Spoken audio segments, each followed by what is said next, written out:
Good morning, Mully. I love having a weekly chat with you guys as well.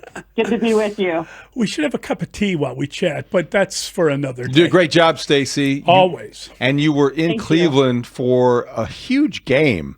I just wondered, the Packers, what happened? Before we get to the Bears stuff, great week in the division, a lot of stuff going on. Yeah. How shocking was that outcome?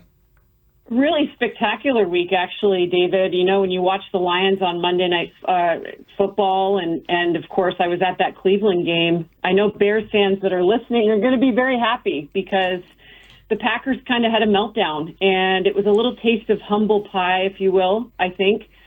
I think losses like that are really good for teams that are expected to do big things. And so I think it kind of grounded them a little bit.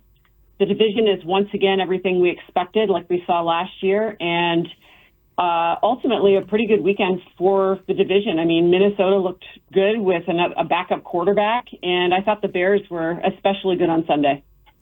Yeah, and, it was great to see them win a game, in part because so many of the negatives that you worried about proved positive. In other words, the defense played a lot better than anybody thought they could. They got a great performance from Tyreek Stevenson. Tremaine Edmonds played a lot better than he has played. Some people have been confounded that he can't play better, and he played great. And then you look at, obviously, Caleb and this idea that, is the coach able to improve the quarterback? Can they get better together? It felt positive after that game. I think a lot of questions answered. Mully, I would argue that, now this is going to sound slightly outlandish, but Ben Johnson was happier that they played their asses off the way that they did than getting the win. I mean, they played so hard, and coaching matters, right? When you watch Monday Night Football and you watch the Detroit Lions go into Baltimore and play the way they did, after what we saw week one against the Packers, fast forward 2 weeks, coaching matters. And Ben was pissed off that over the course of 2 weeks, essentially, in the NFL, the start of the season, they weren't practicing to his standard. And so they go back last week, and to run a flea flicker the way that they did, that's coaching. Those aren't gimmick plays. Those aren't, we're going to go and run some trickery. Those are things that they actually stressed in practice. Like, this play will work against this defense if we execute it. If you can make the safety look at a different angle or move at a different spot, we can execute this and it will work.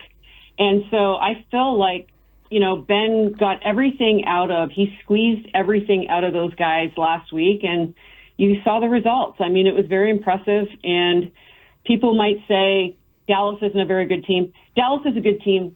Dak Prescott is a very good player. And I felt like the Bears actually came out, took coaching, and performed the way they should have. How much credit are you giving Ben Johnson then in that context if coaching is as important as you say? And I don't disagree, but in terms of the Caleb Williams development, week 3, it's early, small sample size, but he's 7th in the league in passer rating. I think he has as many touchdown passes as anybody. It's one of those progress reports that you like to see in week 3, but how much of that is Ben Johnson's responsibility? I think it's also Caleb's responsibility, David. I mean, he's taken this thing by the bull, and I just feel like he cares. I felt like his performance. I mean, it's a two-way street. Like, if you want to be great, you've got to do the work, and I feel like he ties a career high with 4 pass touchdowns. I think he was probably extra motivated against Matt Eberflus and their defense, but the details were there. I mean, when you have a 143 passer rating and 11 pass yards per attempt, I feel like you studied their defense and you put the effort in during the week, and we saw the results. I am really impressed. I know it's still early, but I feel like Caleb cares, and I feel like that was – I go back to Monday Night Football and the Detroit Lions, and I think about the way Jared Goff executes what he's asked to do. He's got so much skill around him. That offensive line performed their best game against a really good defense in Baltimore, and he executed the game plan. That is what Caleb Williams did, and that's why coaching matters. I think Ben Johnson's pulse on this team is, like, you watch the flea flicker, he doesn't flinch, right? He's not celebrating. He's on to the next play. That is like old school football to me, his ability to get these guys aligned, and I love their celebration in the locker room afterwards. Yeah. It was awesome. It was. Can we agree? Yes, I think it was. I just didn't expect that saying because I hadn't heard it before from Ben Johnson. So it's giggly. It's a little giggly. Stacey, when you David, Mully. Yep. That's his first win. Right. Like that celebration, if that's what the Bears are in store for, handing out game balls to Tremaine Edmonds and the quarterback, like, that was incredible to me. And again, when you watch teams win in the NFL and you see, Dan Campbell give a game ball to Muhammad and like what he did in that game against the Baltimore Ravens, it's special. Winning is an elixir. Listen, you guys mentioned I was in Cleveland. I went into both locker rooms after the game because it's fascinating in the NFL to actually get to do that. And to go into Cleveland's locker room, you would have thought they had just won the Super Bowl. It changes everything. And I feel like for the Bears, it gave them some life.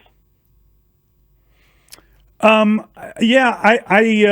would agree with that. I think that, as we've talked about, one of the frustrating things about the Bears is that there hasn't been enough player development, right? We haven't seen enough players come here and get better and improve. And, as a result, you kind of look at some of the drafts like, what were they thinking and why aren't they taking different players? But I thought out of that game, Cole Kmet played great in that game, had a touchdown in that game. And so your first round pick gets hurt, but there he is. This is a guy that they took before Jalen Johnson back in whatever, 2020. I think he was the 43rd overall pick, and Johnson went 50th. And Johnson is a guy that, obviously they're going to figure out if they can get him back before the season ends. He's going to have a surgery on some kind of issue. They haven't explained exactly, some abdominal issue, and hopefully they'll be able to get him a core surgery. Hopefully they'll be able to get him back because they need him pretty desperately. But they also, while they drafted a tight end that they have high hopes for, the other tight end is also making a move and doing a few things and looks like he's pretty good. Mully, I love Cole Kmet. Like this guy, Ben has historically called him a unicorn, right? You guys remember that press conference? Yep. You raised such a great point. What he is for me is old reliable. So when you need a security blanket, who are you going to go to? I feel like he and Rome Odunze are becoming that, or he's been that really for Caleb. Even last year, I think he was his top target, especially in the red zone. But I love that the ball went to him. I love that the ball is going to, to see what Rome has done over the course of 3 games. I do think there's player development there. When you watch like Amon-Ra St. Brown with Detroit, right, and all the ways that they have used him as, what was he, a 4th round pick or whatever it was? Yeah. Okay, go play with a chip on your shoulder. And I think that Cole wants the ball. I think that you should throw him the ball. I think that when you have balance, like we saw Luther Burden have his best game, obviously, in a career high over 100 yards. I see player development. I saw an improved offensive line. And I'm an optimist. I'm a glass, half full type person. And I feel like the Bears got better this past weekend, which I think is promising. And I feel like it's going to be an upward trajectory just because of the coach. I really think Ben Johnson is outstanding, and I've maintained that all along. What do you think the future holds for DJ Moore, as much as you celebrate, and rightly so, Roma Dunze's emergence? You talk about the tight ends. They need the ball. Luther Burden had a big game. I do wonder about DJ Moore this year as the highest paid wide receiver in that room. At some point in time, he's got to be a little more involved as well. Yeah, David, and I think that he will be when push comes to shove. In conversations I've had with the Bears, they really do see him as their Deebo Samuel. He is really a bumper car for them. I think, as this season gets going and really important football is discussed, I think DJ is going to have an integral role in this offense. When you have all the skill players that the Bears do, you have to spread the ball around. And that's what you see. Like winning teams, it doesn't matter who gets the glory. And I say that, and I've been around players that, I've done post-game interviews with players where they didn't have necessarily the numbers they wanted as superstars in the NFL, and you could feel a little bit of it. But when you win 14, 15 games, that changes everything. That changes your contract. That changes who you are as a leader. That changes your legacy. And I think if the Bears keep winning, DJ Moore will be very happy in the role that he's given, and especially when football matters, I think the ball will go to him. Stacey, did any one particular player's performance surprise you? In other words, who was the guy that snuck up on you a little bit in that game and played better than you thought he would? Tyreek Stevenson, I would say. I was really impressed with 4 quarters of football from him. Right. I thought he was really on the details. And that to me, I still think the Bears have a ways to go with the run game, but I love that Ben's calling runs because it stresses a defense. But I thought Tyreek had a pretty good football game, and I thought just by and large, Mully, the offensive line did a pretty good job. For Caleb to not have a sack for the first time in his career in that game, I give really all the glory to that offensive line. So Ben Johnson can say the Bears go into Vegas as road underdogs. I'm not sure if that's still true, but when you look at the Raiders, from here they look like a beatable team. I don't think they're playing at a high level. They're not protecting their quarterback. What do you expect Sunday in Vegas? It's a good question. I think what I expect is I think the Bears are looking to put together, David. I'm going to keep it on the Bears because I think the Raiders are very talented. I think they're still trying to figure out their system with Pete Carroll and what they're trying to accomplish. But for me, when Ben talked about, like, he's always looking forward, right? When I go back to that last preseason game, he played his starters for a substantial amount of time against the number 2 Chiefs defense, but he wanted to test them on the road. He wanted to put them through that. And I think that they're going to go into this thing and it's all about them. Ben wants to figure out who his team is on the road. And I just feel like, now we'll see what Tom Brady shared with the Raiders. Wink, wink. But I feel like it's all about the Bears now, and I go back to the celebration in the locker room. I loved Ben's press conference on Monday. Some of the things he talked about. I don't have to be perfect as a play caller. I do think that's a message to his quarterback that he has the ability to do a lot of different things. I also loved when he said, "We'll do whatever it takes to score." That's on the road to me. We'll do whatever it takes. Figure out what the Raiders are doing and adjust. And I think that the Bears have a lot of confidence and moxie after that game we saw on Sunday. Yeah, and I think one of my conclusions from Sunday is thank you, Jerry, for trading Micah Parsons, because that aided them a great deal. Yeah. But then we learned Myles Garrett is the guy that the Packers should have traded for.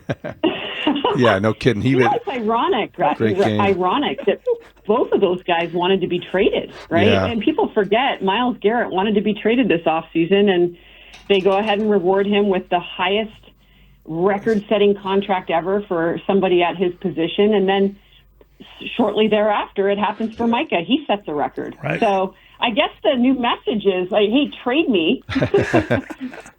Get me the money I deserve, and let's go figure this thing out. It Guys, it was incredible to witness in person Myles Garrett. Like, he's Mike, to see those two guys on the field, like not at the same time, but sharing the field, they're going to go down as generational at their positions. And it was really interesting to watch such a defensive battle on Sunday with the Packers. To see Jordan Love kind of have a terrible game.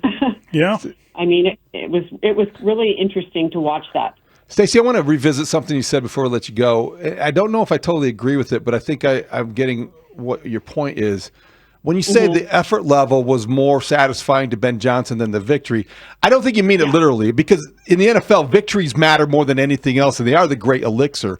But I think, are you talking about big picture-wise, the buy-in that every first-time head coach requires? He finally saw some, and that was as rewarding or more rewarding than the actual outcome? Because, David, when you do the work, the results just end up happening. So, the win will come if you actually do the work. If you come out flat in the NFL and you're not on the details, and it goes down to the intricate levels of execution. I go back to the flea flicker. DeAndre Swift's tossback was high. I mean, he joked about it. Oh yeah. But it still worked because they stressed it in practice. And now imagine how they run a flea flicker. Now they know what it feels like to score like that. And if you can have those things in your back pocket, like we saw John Morton do on Monday Night Football, we call them trickery, but those things are right down to the wire. Those are special plays that are like stressed on Saturday's walkthrough, on Friday's special, situational football moments that they go over in practice. And so, David, if you do that work during the week, the results end up being wins. So that's why I say that I think Ben Johnson, if I would guess, would be more happy with the effort that those guys played with and focus on the details during the week than the results, because the results end up being wins if you do all those things. And that's why I say what I say. Great stuff, Stacey. Appreciate it as always. Good stuff, Stacey.